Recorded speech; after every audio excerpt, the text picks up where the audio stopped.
Life After Prison. By Silence You. Kabanata 651. 8 araw mula ngayon. Ang galing. Pupunta ako dyan. Nasa sabik si Horace matapos makita ang balita. Hahaha. Kailangan nating itaas ang isang baso sa ating master, dahil wala tayo sa kinalalagyan natin ngayon kung wala siya. Dalhin natin ang kaluwalhatian sa kanya. Nasa sabik na sabi ni Warren. Masaya silang lahat sa pakikipagkwentuhan at isa ito sa mga pambihirang pagkakataon kung saan napakasigla ng grupo. Hahaha. Nakakamangha para sa atin na ang The One and Only ay naibenta sa South Link City ng South County Mansion. Sa sandaling iyon, maraming miyembro ng mga Sanchez ang may malaking ngiti sa kanilang mga mukha sa isang villa sa gilid ng bundok. Gayunpaman, ang kanilang matandang patriarch na si Sergio Sanchez, ay nakasimangot habang sinabing, kahit na kumita tayo ng dagdag na 45,000, naaawa pa rin ako sa ating kliyente sa Brookborn. Hindi namin mababago ang katotohanan na gumawa sila ng appointment ng maaga. Sa sandaling iyon, ngumiti ang kanyang anak na si Carlito Sanchez at sinabing, masyado kang nag-iisip, tatay. Tayo ay mga negosyante, at ang trabaho ng isang negosyante ay kumita ng pera. At saka, maliit lang ang Brookborn, at kahit nalabag sa prinsipyo para sa amin na sirain ang isang kontrata sa pagbebenta, hindi rin namin maaaring masaktan ang South County Mansion, hindi ba? Kung maaari tayong magkaroon ng magandang koneksyon sa kanila sa oras na iyon, maaari tayong humingi ng tulong sa kanila sa hinaharap, kung kailangan natin ng tulong. Ang isa pang nasa katanghaliang gulang na babae ay agad ding nagsabi. Tama iyan, tatay. Napakahalaga ng integridad at mga prinsipyo kapag nagnenegosyo, ngunit sa pagkakataong ito ay iba dahil tayo ay nasa isang kakaibang posisyon. Napangiti si Sergio. Talagang nakatali ang ating mga kamay sa sitwasyong ito, ngunit gayon paman, halika at uminom tayong lahat. Ang The One and Only ay isang napakahalagang hanay ng mga alahas, kaya siguraduhing magpadala pa ng ilan pa sa ating mga piling tao upang i-escort ito sa pamamagitan ng hangin bukas. Hindi natin kayang hayaang mangyari ang anumang pagkakamali. Biglang sumugod ang General Manager ng And Only Jewelry Corporation's headquarters. May pagbabago sa ating sitwasyon. Ang lalaki, na tila nasa 40 taong gulang na, ay kilala sa pagiging magalang sa pagsasagawa ng kanyang mga tungkulin sa trabaho, na lalong nakapagtataka na siya ay natarante at hindi umimik. Bukod dito, tila takot siya na tumutulo ang malamig na pawis sa kanyang noo. Agad na kumunat ang noo ni Carlito bilang padre de pamilya nang makita ang lalaki. Pagkatapos ay sinabi niya sa medyo galit na paraan. Ang ating pamilya ay itinuturing na isa sa nangungunang 10 pinakamaimpluwensyang pamilya sa mundo ng negosyo ng Dracodem, Uncle. Bakit ikaw, ang pinuno ng punong tanggapan ng aming kumpanya, ay nababalisa? Hindi mo ba alam na dapat tayong palaging manatiling kalmado sa anumang sitwasyon? Agad na sinabi ng lalaki. Pero hindi ako mapakali dahil napakaseryoso ng sitwasyon natin. Ano ito? Naramdaman ni Sergio na may mali at nagtanong kaagad. Sumagot ang lalaki. Ang God War ay hiniling ni Beryl na makipagkita sa ating kinauukulan. Ano? Ang lahat sa silid na iyon ay may mataas na katayuan, na may mga subordinate na namamahala sa hindi mabilang na mga industriya na kumalat sa buong bansa. Lahat sila ay maituturing na bona fide business tycoon, pero lahat sila ay natakot nang marinig nila ang sinabi sa kanila ng general manager. Hindi ka nagbibiro, tama. Hindi na nakatiis si Carlito. Sa tingin mo ba ay nasa mood akong makipagbiroan sa iyo tungkol sa mga seryosong bagay? Dinampot ng nasa katanghaliang gulang na lalaki ang alak sa mesa at humigop para subukang pakalmeyan ang sarili. Kumunat ang noo ni Carlito at sinabing, nakatira si Beryl sa Draccom, at siya ang uri ng tao na gustong magustuhan ng lahat ng tao sa lungsod. Gayunpaman, siya rin ay isang napakaaliw na babae, at kakaunti ang mga taong may pagkakataon na makipag-ugnayan sa kanya. Ang ating pamilya ay walang kahit na katiting na pagkakataon na makahingi ng pabor sa kanya, kaya bakit siya hihingi sa amin na makipagkita sa kanya? Malungkot na sinabi ni Sergio. Hindi niya hiniling na makipagkita tayo sa kanya. Hiniling niya ito. Hindi mo ba alam kung ano ang ibig sabihin ng salitang hiniling? Namula ang mukha ng iba sa takot nang marinig iyon. Nagpanik din si Carlito. Ngunit hindi iyon maaaring mangyari. Hindi tayo mangangahas na saktan siya kahit na mayroon tayong lakas ng loob na 1,000,000 leon. Hindi naman natin siya sinaktan, di ba? Bakit niya hihilingin na makipagkita sa atin? Life After Prison. Kabanata 652. Pinutol ni Sergio ang kanyang utak upang subukan at malaman kung ang kanyang pamilya ay nasaktan ang isang tulad ni Beryl. Tatay, ano ang dapat kong gawin? Si Carlito, na noong una ay nag-iisip na siya na ang bahala sa lahat, sa sobrang takot ay nalilito siya kung ano ang gagawin. Sa huli, mapapawi na lang niya ang kanyang malamig na pawis at tumingin sa kanyang ama para sa direksyon. Sinabi ni Sergio, ano pa ba ang magagawa natin? Hiniling nila ang presensya natin, kaya wala tayong pagpipilian maliban sa pumunta. Ano ba, sa palagay ko ay dapat tayong pumunta doon sa lalong madaling panahon. Pagkatapos ng isang pause, idinagdag niya. Sana ay hindi pagkakaunawaan lang, at napagkamalan niya ang isa sa mga miyembro ng pamilya natin na may ibang nanakit kay Beryl. Oo, baka hindi pagkakaunawaan lang yon. Hindi kami mga tanga na makakasakit sa kanya. Tsaka, hindi mo ba kami inutusan na maging low profile at maging mas maingat sa paraan ng pagdadala namin sa aming sarili? Ang nasa katanghaliang gulang na babae noon ay umalangaw-ngaw sa damdamin ni Sergio pagkatapos ng ilang pag-iisip. Hoy, ituloy nyo na ang pagkain nyo. Pupunta ako dyan at babalik ako nang wala sa oras. Napabuntong hininga si Carlito at tanging nanalangin sa kanyang puso na nagkamali si Beryl. Sasamahan kita. Pagkatapos ng karagdagang pagsasaalang-alang, nagpa siya ang matanda na samahan si Carlito dahil labis pa rin ang pag-aalala niya. Tahimik silang dalawa habang papunta sa mansyon ni Beryl, ngunit pareho sila nang iniisip sa isa't isa at pareho silang nagtaka. Paano namin nasaktan si Beryl? Kudlit. Nako, hindi nila maisip ang nangyari kahit na sa wakas ay nakarating na sila sa gate ng mansyon ni Beryl. Sa wakas, inakay silang dalawa ng isang katulong papunta kay Beryl. Pagbati, iginagalang na war god. Pagkahatid sa kanya ng dalawa ay nagkatinginan sila bago agad yumuko ng 90 degrees para batiin siya. Ganun pa man, mas kinakabahan sila kaysa sa kanila. Noon pa man. Dumiretso ka. Napatingin si Beryl sa kanilang dalawa, naglakad papunta sa upuan sa tapat niya, at umupo. Bagamat may dalawang upuan sa tabi niya, hindi sila pinagbigyan ni Beryl ng luho ng pagkakaupo, na lalong ikinatakot nina Carlito at Sergio. Iniwan na ng malamig na mukha ni Beryl ang pawis na pawis sa noo nilang dalawa. Ma'am, pwede po ba kaming magtanong kung bakit nyo kami pinatawag para sa makipagkita sa inyo?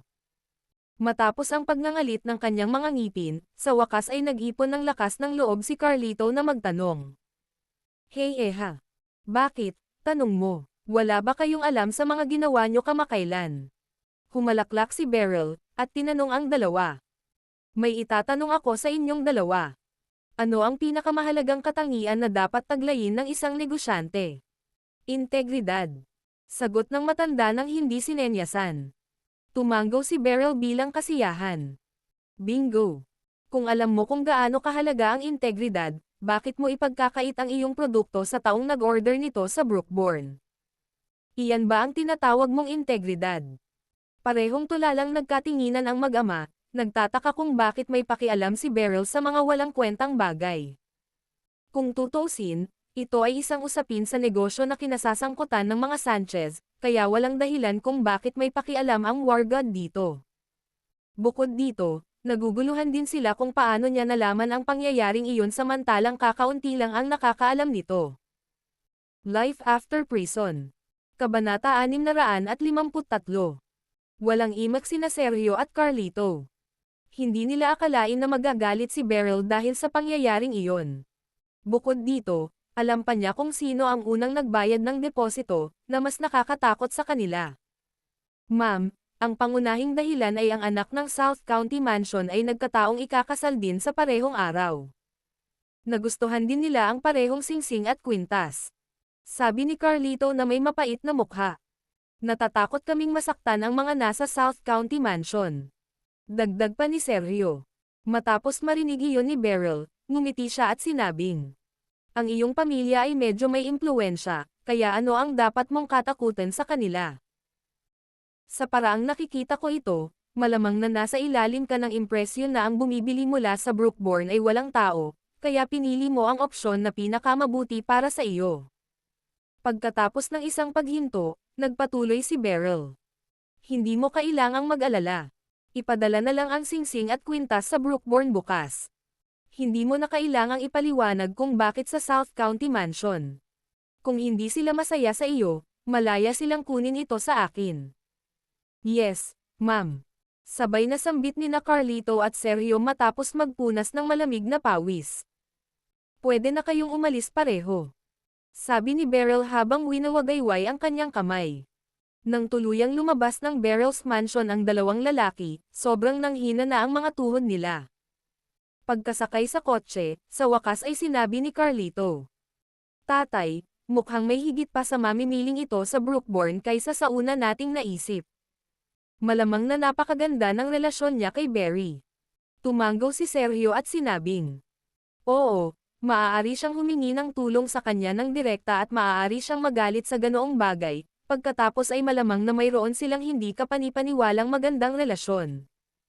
Ipaalam natin kaagad ang ating mga tao at ipadala sa kanila ang singsing at kwintas sa Brookborn. Pagkasabi niya nun, nag-isip siya sandali at idinagdag. Ginawa nating hindi masaya si Madam Beryl, kaya kailangan nating gumawa ng paraan para makabawi sa kanya. Paano? Napakunot ang noo ni Carlito at nagtanong. Nasaktan na natin siya, at hindi na siya masaya. Ano pa ba ang magagawa natin para makabawi sa kanya?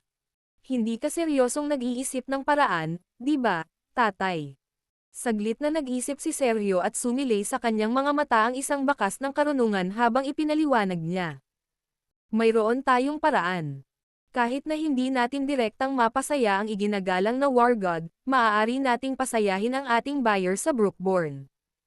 Kapag naihatid na doon ang kwintas at singsing, ibibigay natin ito sa kanya ng walang bayad at hilingin sa ating mga sales staff na ibalik ang deposito sa kanya. Maaari niya itong ituring bilang isang pagbeteng regalo. Pagkarinig pa lang ni Carlito ay may kakaiba na siyang ekspresyon. Wala tayong kikitain kung ibebenta natin ito sa halagang 30 milyon, kaya mas malaki ang paunang pagkalugi kung ibibigay natin ito ng walang kabuluhan. Maaaring mayaman tayo, ngunit ang 30 milyon ay hindi maliit na bilang. Hindi natuwa si Sergio sa sinabi ng kanyang anak. Bakit ba napakahalaga mo pera? Ang pagpapasaya sa taong iyon ang tanging paraan para makabawi tayo. Kung matutulungan niya tayong magsabi ng magandang salita sa harap ni Madam Beryl, magiging kapaki-pakinabang ito para sa ating mga prospect. Pagkatapos, huminto si Sergio at idinagdag. Ang mansyon ng county na iyon ay hindi kailanman maihahambing sa isang war god, naiintindihan mo ba? Ginagawa ko. Tumanggaw si Carlito. Bumalik sa Brookborn, nagngangalit si Phoebe at galit na sumugod sa tindahan na may mapang asar na ekspresyon. Naasar sa akin ang pervert na iyon. Nang makita siya ng magandang manager ng tindahan, agad siyang tumakbo at nagtanong. May problema ba, ma'am? Mukhang hindi ka masyadong masaya. Tumingin si Phoebe sa tao at sinabing, sino sa inyo ang nagsabi sa lalaking iyon na ako ay tumutuloy sa Bloomington Hotel? Galit na galit ako sa anak ng aso na iyon. Life After Prison. Kabanata 654. Ibinaba ng manager ng tindahan ang kanyang ulo at sinabing, ito. Ako iyon. Wala akong pagpipilian dahil sinabi niya na papatayin niya ako kapag hindi ko sinabi sa kanya. Saglit na hindi nakaimik si Phoebe, ngunit hindi nagtagal ay nagngangalit ang kanyang mga ngipin at sinabing, ang pervert na iyon. Marahil ay iniisip niyang magagawa niya ang lahat ng gusto niya, ngunit nangangarap siya kung sa tingin niya ay makukuha niya ang kwintas at singsing mula sa South County Mansion. Bigla siyang nakatanggap ng hindi inaasahang tawag. Matapos itong sagutin, tumayo siya na nakaugat sa lupa na parang isang rebulto. May problema ba, ma'am? Tanong ng store manager. Pagkatapos ay ipinaliwanag ni Phoebe. Nakatanggap ako ng tawag mula sa punong tanggapan na nagsasabi na ang singsing at ang kwintas ay ihahatid sa Brookborn bukas ng umaga. Gusto nilang salubungin natin sila sa airport, pagkatapos nito ay kailangan nating ihatid ang mga ito sa ating customer sa lalong madaling panahon. Napalunok siya at saka di makapaniwala. Bukod dito, iginiit nila na mag-alok ako ng taos-pusong paghingi ng tawad sa customer at ibigay sa kanila ang mga item ng libre bilang isang reg-along pagbati mula sa mga Sanchez. Kahit na ang deposito ay kailangang ibalik. Nakakabaliw iyan. Ibinuka ng manager ng tindahan ang kanyang bibig dahil sa pagtataka at iniisip kung nagkamali ba siya ng narinig. Ilang sandali ding natigilan si Phoebe, pagkatapos ay sinabi niya. Ano ang kinalaman ng lahat ng ito? Bakit bigla silang nagbago ng kanilang paninindigan, humiling sa akin na humingi ng tawad sa customer, at ibigay ang mga piraso sa kanya ng librera? Ang mga bagay na ito ay nagkakahalaga ng halos 30 hanggang 50 milyon. Natarante rin ang manager ng tindahan. Eksakto. Akala ko gusto nilang pasayahin ang South County Mansion. Nakauwi na si Severin noon. Ang mga patalastas na ito ay medyo marami, Severin, ngunit ito ay isang magandang bagay na ang mga Shanahan sa wakas ay magkakaroon ng pagkakataon na ipagmalaki. Napangiti si Maurice at pinuri si Severin matapos makitang nakauwi na ang huli. Oo. Si Diane ay nagdusa ng husto sa nakaraan, at tama lang nabigyan natin siya ng maayos na kasal. Naging emosyonal din si Judith, dahil ang anak niya ay nagpapakita ng magandang pangako. Sa sandaling iyon, lumitaw sina Megan at Felicia na may mga ngiti sa kanilang mga labi. Severin, bumalik ka na. Nang makita ang pagbabalik ni Severin ay agad siyang sinalubong ni Felicia na nakangiti. Ginawa mo na ang lahat sa mga advertisement, Severin, at may countdown pa nga. Hindi ba't malaking halaga ang gagastusin nila sa pagpapalit ng patalastas ng napakadalas? Nakangiting sabi ni Severin. Ang pera na ito ay isang maliit na halaga na babayaran para sa engranding kasal na ito. Hindi ba sinabi ko na gusto kong magpadala ang kasalang ito ng mga shockwave sa buong South County? Paano ko gagawin iyon nang wala ang lahat ng mga dakilang kilos na ito? Oo. Importante lahat. Tuwang-tuwa si Felicia na napapangiti siya hanggang tenga. Nakakamangha ka, bayaw. Ngumiti si Megan bago tinanong si Severin. Siya nga pala, nasaan ang kwintas at singsing? Hindi mo ba sila susunduan ngayon? Nasaan sila? Ipakita mo sa amin. Napaawang ng ilang beses ang labi ni Severin sa narinig. Tulad ng nangyari, ang main purpose nila doon ay makita ang diamond ring at necklace na nagkakahalaga ng 30 milyon. Hindi niya maiwasang mapangiti habang sinagot. Hindi ko nakuha. May bumili pa sa ilalim ng ilong ko. Life After Prison. Kabanata 655. Naninigas ang mga ngiti sa mga labi ni na Megan at Felicia, at sinabi pa ni Megan. Pero paano? Nagbibiro ka, di ba? Sa palagay ko banibiro mo lang kami. Halika na, bilasan mo at ipakita sa amin ang singsing at kwintas. Sinabi rin ni Felicia. Oo, hindi ngayon ang oras para magbiro.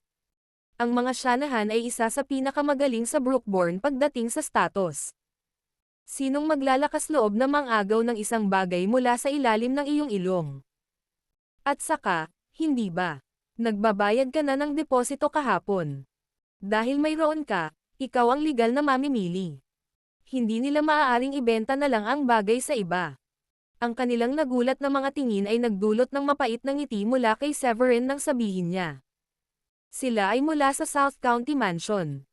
Nagkataon na ang anak ng pinuno ay ikakasal sa parehong araw na katulad ko, at nakita niya ang parehong kwintas at singsing. South County Mansion.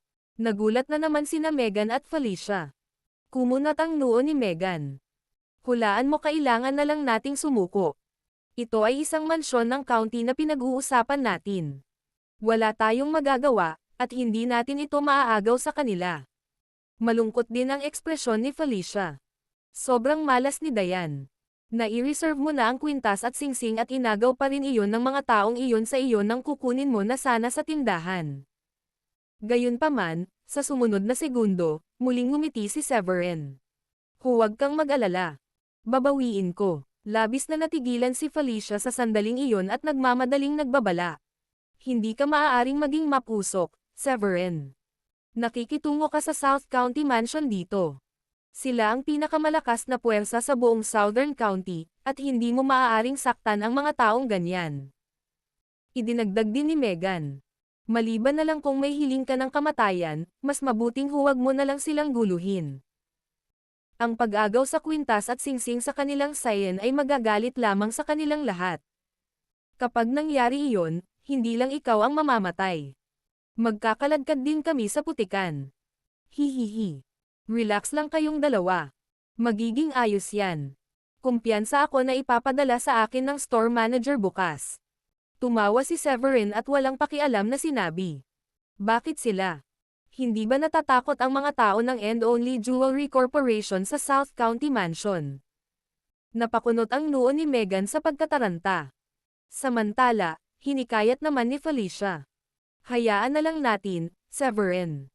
Masyado akong nagmamalasakit sa reputasyon ko, at taos-puso akong umaasa na maisusuot ng anak ko ang one and only.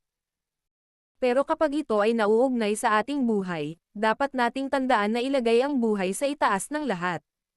At saka, magagamit pa rin natin ang paghahanap ng mga pirasong nagkakahalaga ng 1.5 milyon. Hindi na kailangang igiit pa sa kanila, mangyaring unawain. Nakita ni Severin kung gaano sila natakot at agad nang ngumiti sa kanila habang sinabing. Naiintindihan ko, natutuwa akong marinig iyon. Tandaan na huwag kang makialam sa kanila. Nakahinga ng maluwag si Felicia matapos makitang pumayag si Severin sa kanila.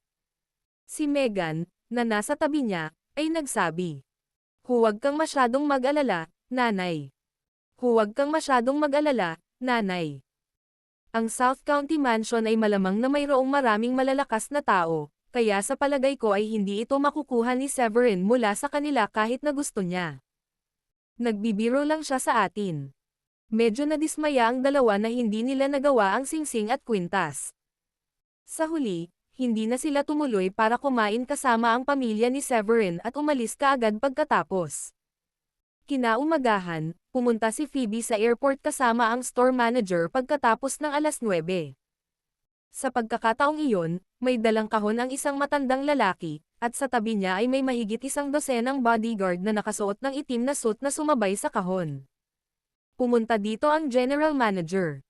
Napaawang ang bibig ni Phoebe sa pagkagulat nang makitang ang dumating ay ang general manager mula sa headquarters ng And Only Jewelry Corporation.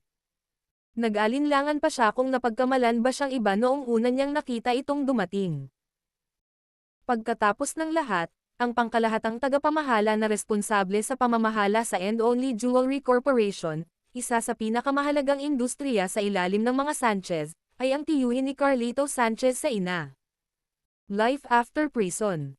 Kabanata 656. Ang isang karakter na tulad niya ay natural na mapapailalim sa pagkagusto ng marami sa mundo ng negosyo, ngunit personal siyang pumunta sa Brookborn na ang tanging layunin ay i-escort ang singsing at kwintas. Nalaman mo na ba kung saan nakatira si Severin? Nandito kami ngayon para bisitahin siya at humingi ng tawad ng personal. Ang lalaki, si Dietmar Hork, ay lumapit kay Phoebe at seryosong nagtanong. Bilang tugon, sinabi ni Phoebe. Nakuha ko na ang impormasyong iyon, Mr. Dietmar. Naghanda kami ng ilang sasakyan na partikular na sunduin ka. Pagkatapos sabihin iyon, hindi naiwasang magtanong ni Phoebe. Ano ang nangyayari, Mr. Dietmar? Hindi ba ito orihinal na dapat ibigay sa South County Mansion ngayon? Bakit bigla kang nagbago ng isip at ipinadala ito sa Brookborn? Nagtanong din ang manager ng tindahan. Ito bang taong Severin ay isa ring big shot na hindi natin kayang masaktan? Nakangiting ngumiti si Dietmar at sinabi sa kanilang dalawa. Wala ako sa posisyon para ibunyag ang ilang bagay, kaya sana hindi ka na mag-usisa. Ang kailangan mo lang malaman ay hindi natin kayang masaktan ang mga ganitong tao. Oo nga pala, naisauli mo na ba ang deposito sa kanya? Masasabi ni Phoebe mula sa mga salita ni Dietmar na may higit pa kay Severin kaysa sa una, naisip. Sinabi niya sa kanya. Oo, Nasimulan na ang proseso ng refund, at inaasahang makapasok ito sa kanyang account sa lalong madaling panahon. Pumunta tayo kaagad sa kanyang tirahan. Hihingi tayo ng tawad sa kanya at sasabihin sa kanya na hindi na natin siya sisingilan para sa mga item.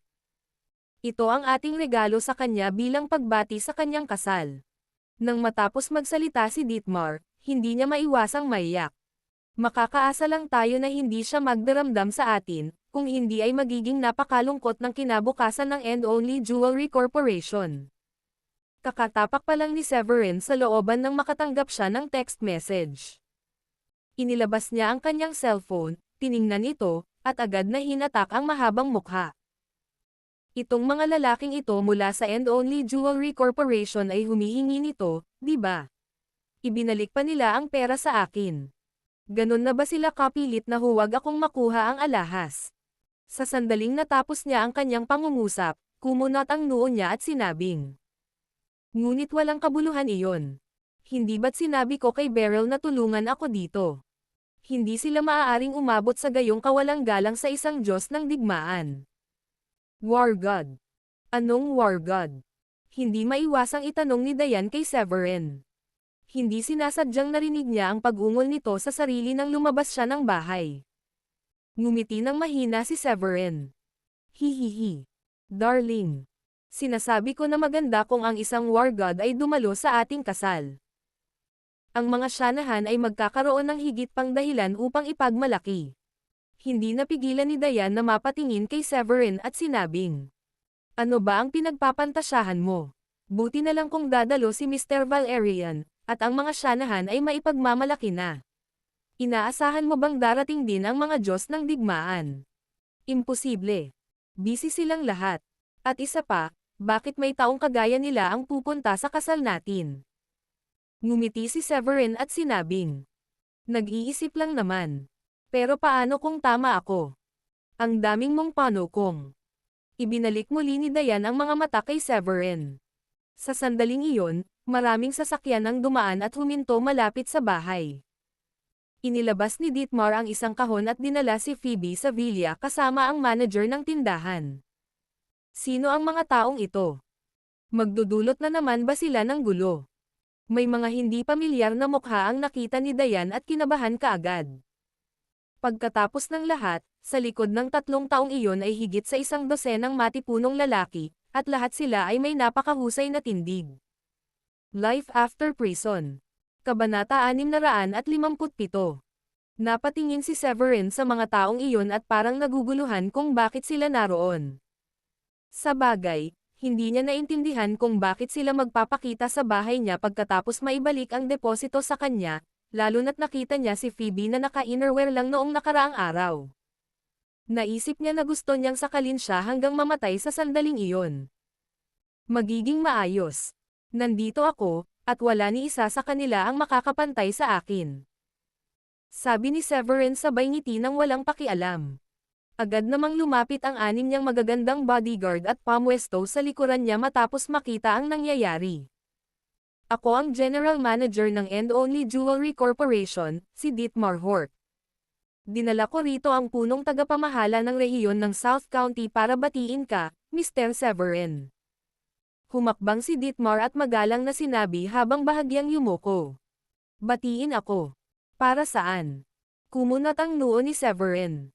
Sa paghusga mula sa paraan ng pagdadala nila sa harap niya, pumunta sila roon upang hindi magdulot ng anumang kaguluhan. Tumawa si Dietmar at sinabing, ilang araw na lang ikakasal ka na, at pinapanta ako ng boss namin dito para maghatid ng Reg along pagbati ng maaga. Inihandog namin sa iyo. The one and only. Tumanggaw siya sa matipunong lalaki na tumabi sa kanya habang may dalang kahon.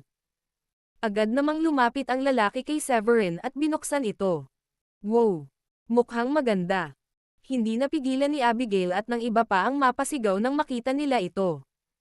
Ang sikat ng araw ay nagre-refraction sa brilyante na singsing at kwintas, at ang kinang ay napakaganda sa paningin. Sa isang tabi, bahagyang nalaglag ang panga ni Diane sa gulat, dahil parehong napakaganda ng mga piraso. Ito ay walang iba kundi ang sobrang mahal na singsing at kwintas na binanggit ni Severin. Isinara ng lalaki ang kahon, itinaas ito ng dalawang kamay, at bahagyang yumuko habang iniuunat ang kamay.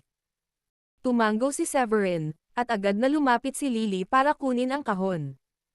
Pagkatapos ay ngumiti siya at muling nagtanong. Gusto kong malaman kung ano ang kasama sa refund. Agad na tumingin si Ditmar kay Phoebe, na humakbang pasulong at same time na humingi ng tawad. Paumanhin, Mr. Severin. Nasaktan ka namin dahil hindi namin alam ang sitwasyon mo noon.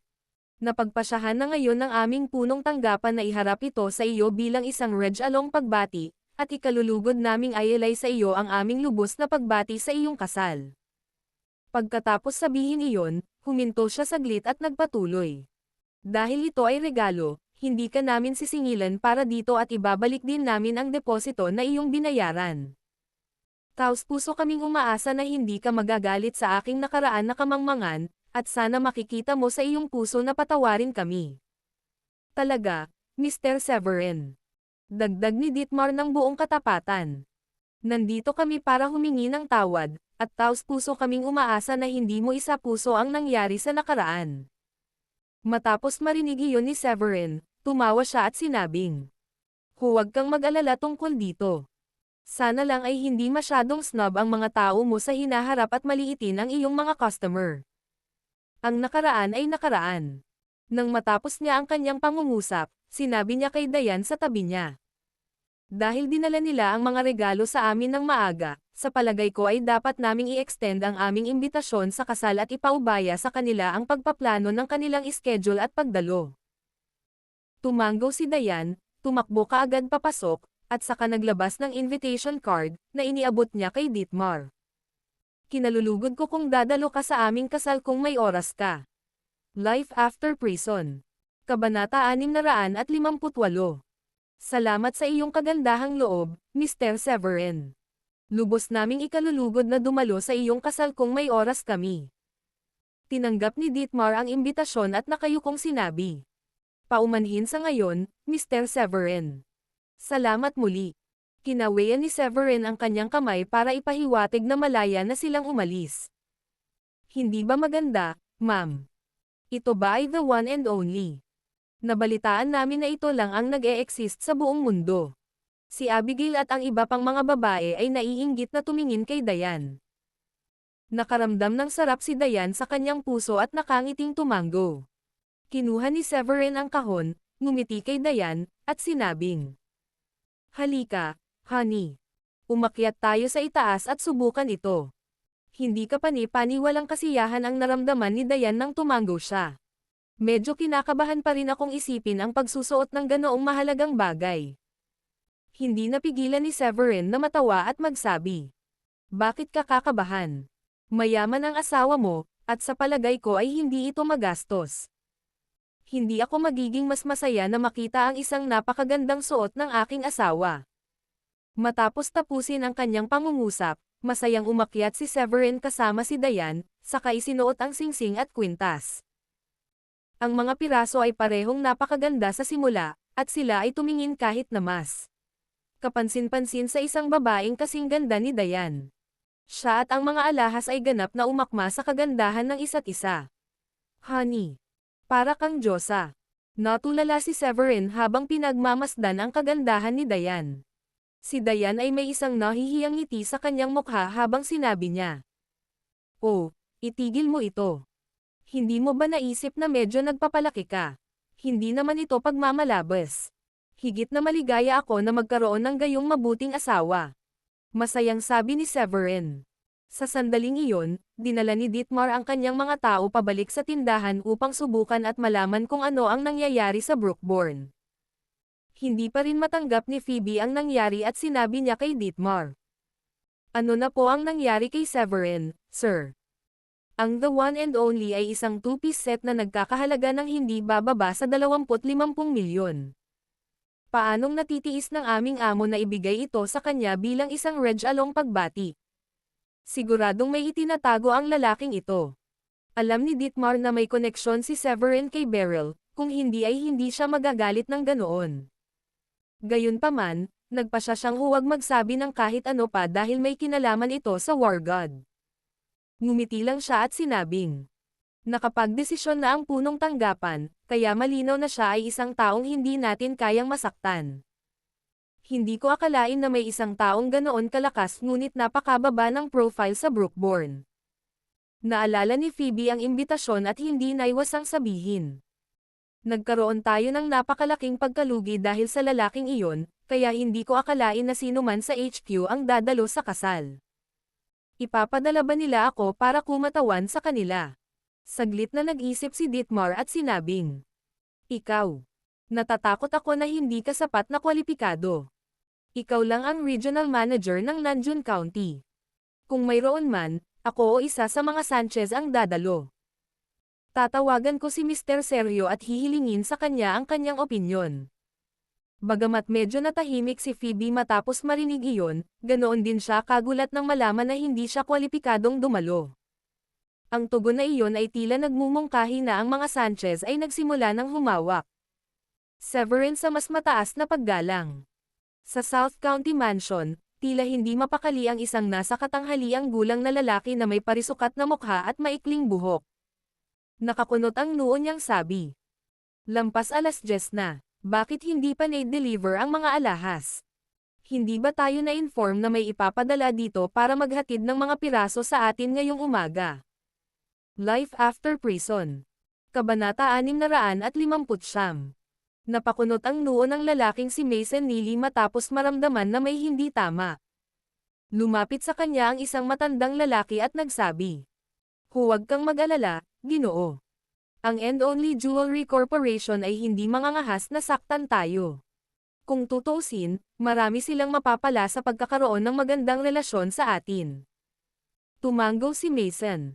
Talaga. Kung tutuusin, napagkasundoan na nila na ibenta ito sa atin sa halip na ang lalaking iyon na mula sa Brookborn. Hoy, tatay, hindi mo ba naisip na magiging maganda si Rachel sa kwintas at singsing na iyon? Sa isang gilid ng silid ay nakaupo ang isang mamantikang labi na matabang lalaki na kagat-kagat lang sa kanyang malaking drumstick ng manok. Ang lalaking iyon ay ang panganay na anak ni Mason. Nakaupo sa tabi ni Horus ang pangalawang anak ni Mason, si Yoel, na nakangiti lang ng pilit at bumantong hininga. Hindi niya sinang-ayunan ang paglapit ng kanyang ama, ngunit hindi siya naglakas loob na tumutol dahil mas nagustuhan ni Mason si Horus. Sina Yoel at Horus ay magkapatid sa ama, at ang ina ni Yoel, sa kabila ng hindi niya gusto kay Mason, ay napilitang pakasalan siya ilang taon na ang nakalilipas. Ipinagpatuloy niya ang pakikipag-date sa kanyang kasintahan sa kabila ng kanyang kasal, at dahil walang lihim na may tatago magpakailanman, nalaman ni Mason ang tungkol sa kanyang ipinagbabawal na relasyon. Kalaunan ay pinalayas niya ang ina ni Yoel sa bahay, at ang babae ay namatay sa isang aksidente sa trapiko wala pang 1 linggo. Noon pa man ay pinaghihinalaan ni Yoel si Mason na kumukuha ng taong pumatay sa kanya. Bagamat si Yoel ay anak ni Mason, ang affair na ang ina ni Yoel ang nagtulak kay Mason na hindi na muling tumingin kay Yoel sa parehong paraan. Sobrang ayaw niya sa anak kaya binawasan pa niya ang katayuan ni Yoel sa pamilya. Biglang tumunog ang telepono, at sumimangot si Mason bago sinagot ang tawag. Maya-maya ay binaba na niya ang tawag. At galit na ikinuyong ang mga kamao. Ang mga Sanchez ay medyo matapang na babalik sa kanilang mga salita. "Anong ibig mong sabihin, tatay?" Nang marinig iyon ni Horus, natakot siya kaya nadulas ang drumstick ng manok sa kanyang kamay at bumagsak sa lupa nang bigla siyang tumayo at sinabing, "Anong nangyari? Hindi ba nila dadalhin sa atin ang singsing at kwintas? Dapat ang aking babae ay binibigyan ng pinakamagandang bagay sa buhay, at bukod dito, sinabi ko na kay Rachel ang tungkol dito." Baka sa mukha ni Yoel ang pagtataka at hindi niya naiwasang sabihin. Pero paano? Bakit bigla-bigla silang babalik sa kanilang sinabi? Ito ay lubhang hindi etikal. Sa wakas ay sinabi ni Mason. Ipinaalam sa akin na nagpasya silang ipadala ang mga piraso sa Brookborn upang itaguyod ang integridad ng kanilang negosyo. Binanggit din nila na handa silang bayaran ito sa amin, na para bang gusto ng pamilya ko ang maliit na halagang iyon. Pagkatapos ay tinapakan ni Horus ang kanyang mga paa sa galit. Sobra na sila, tatay. Ang kwintas at singsing ay kay Rachel lang. Ang asawa ko lang ang karapat-dapat sa gayong magagandang bagay. Life After Prison. Kabanata 660. Sabi ni Yul. Ngunit ang mga tao sa likod ng End Only Jewelry Corporation ay ang mga Sanchez, at hindi naman tayo makikigulo sa mga taong tulad nila. Marami silang malalakas na manlalaban sa kanilang pamilya, at medyo malayo rin sila sa atin. Hindi madaling pakitunguhan ang mga taong ito. Pagkatapos ng isang pause, nagpatuloy siya. Bakit nagbago ang isip nila sa huling minuto, tatay? Mas makapangyarihan kaya sa atin ang nag-order ng item mula sa Brookborn? Mas nag-aalala ba ang mga Sanchez na masaktan sila kumpara sa pagkakasala sa atin? Sumimangot din si Mason. Ito ay talagang napakakaiba. Tinanong ko si Carlito kanina tungkol dito, at sinabi niya na dapat ay kalimutan na lang ang tungkol sa dalawang bagay na ito. Sinabi niya sa akin na ang tao sa Brookborn ang unang nagbabayad ng deposito at sila ay wala sa posisyon na masaktan ang taong iyon. Hiniling niya sa akin na ipaubayan na lang ang mga bagay, at papayagan tayong pumili ng iba pang produkto mula sa kanilang tindahan na may komplementaryong 40% diskwento. Wala akong pakialam sa diskwento. Gusto ko ang bagay na iyon. Agad namang nagtantrum si Horus sa harap ni Mason. Hindi mo ba ako pinakamamahal, tatay, ang pinakamahalagang araw ng aking buhay? Hinikayat ni Yul si Horus. Baka pabayaan mo na lang ang isang ito, Horus. Alam ng mga Sanchez na maaaring malungkot tayo, ngunit pinili pa rin nilang ipadala ito sa Brookborn. Ito ay nangangahulugan lamang na ang taong bumili nito ay hindi dapat pakialaman. Marami pang ibang produkto ang maaari mong piliin. Malamig na ngumiti si Horus saglit at sinabing, hihihi. Gusto mo lang akong makitang nagpapakatanga, hindi ba? Nasabi ko na sa lahat ang tungkol dito, at hiniling ko pa ang mga mabubuting kaibigan ko na pumunta sa tanghali para humanga sa kagandahan at karelagan ng The One and Only. Inaasahan mo ba na kalimutan ko na lang ito? Tayo ay ang South County Mansion.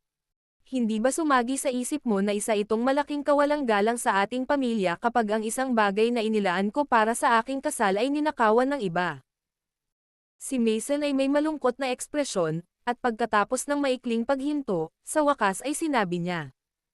Ang bagay na ito ay isang kahihiyan sa ating pamilya, ngunit kailangan nating isaalang-alang na ang mga Sanchez ay mas hilig na saktan tayo at ipadala ang item sa Brookborn. Paumanhin, ngunit sa palagay ko ang mamimili ay hindi isang taong dapat guluhin. Pagkatapos ay pinag-isipan niya ang tanging magagamit na opsyon at hinikayat si Horus. Bakit hindi tayo pumili mula sa iba pang mga produkto na inaalok? Magpapakasal ka lang sa isang mistress, at hindi ito ang iyong unang pagkakataon na ikasal. Ano ang iyong sasabihin? Pero hindi ko matatanggap iyon. Sa wakas ay sinagot na ako ni Rachel, at ang pagpili ng iba pang alahas ay magdudulot lamang ng kahihiyan sa ating pamilya. Mapilit pa rin si Horus. Pagkaraan ng ilang saglit na pag-iisip, may biglang pumasok sa kanyang isipan at nagningning ang kanyang mga mata. Alam ko kung ano ang nangyari, tatay. Baka nagiba ang paninindigan ng mga Sanchez dahil nahihiya silang sumalungat sa etika sa negosyo, total na unang nagbayad ng deposito ang bumibili mula sa Brookborn. Ang isa pang posibilidad ay baka tumaas ang presyo ng mamimili mamaya. Nag-alok tayo ng 45 milyon, at marahil ang isa pang lalaki ay nag-alok ng 75 milyon. At saka, lahat ng mga negosyanteng ito ay mga taong may pag-iisip sa pera. Mas magiging masaya silang ibenta ang kanilang mga produkto sa sino mang nag-aalok sa kanila ng mas maraming pera. Matapos marinig ang mga katwiran na iyon, tumango rin si Mason. Iyon ay hindi ganap na imposible. Ako ay isang tao na pinahahalagahan ang dignidad, at ang mga Sanchez ay batid na hinding-hindi ako makikipagtalo sa kanila dahil sa bagay na ito. At saka, kahit tayo ay hindi kayang makipag-away sa mga Sanchez. Lalong naging tiwala si Horus sa kanyang mga pangangatwiran at nagsimulang mag-analisa pa. Pag-isipan mo ito. Kung ang taong mula sa Brookborn ay mas kakilakilabot kaysa sa atin, hindi sana pumayag ang mga Sanchez na ibenta ito sa atin noong una. Ang taong iyon ang unang nagbayad ng deposito at nag-alok na bilhin ang mga piraso sa halagang 30 milyon, ngunit sa sandaling nag-alok tayo ng mas mataas na halaga, pumayag sila halos kaagad. Tumango ulit si Mason. Maaaring may katuturan iyon. Lalo kang nagiging matalino at matalino, Horus. Ang isang war chief o isang taong katulad ng tangkad ay hindi maaaring umiral sa isang maliit na lugar tulad ng Brookborn. Alam na natin, lahat ng mga tao na hindi natin kayang guluhin pagkatapos ng isang paghinto, nagpatuloy siya. Kumbaga, hindi naging tapat si Carlo sa atin. Tiyak na nag-alok ng mas mataas na presyo ang ibang tao at hinikayat siyang ipadala ang mga piraso sa Brookborn, habang pinrotektahan ni Carlito ang bumibili sa pamamagitan ng paggamit ng dahilan na hindi nila kayang asahan na lokohin ang lalaki. Well, dahil hindi naman nila ipapadala sa atin, maaaring agawin na lang natin sa kanila. Hindi ko na kailangan pang bayaran. Kukunin ko na lang at tingnan kung may maglalakas loob na subukang bawiin ito sa akin. Mabangis na sabi ni Horus sa huli.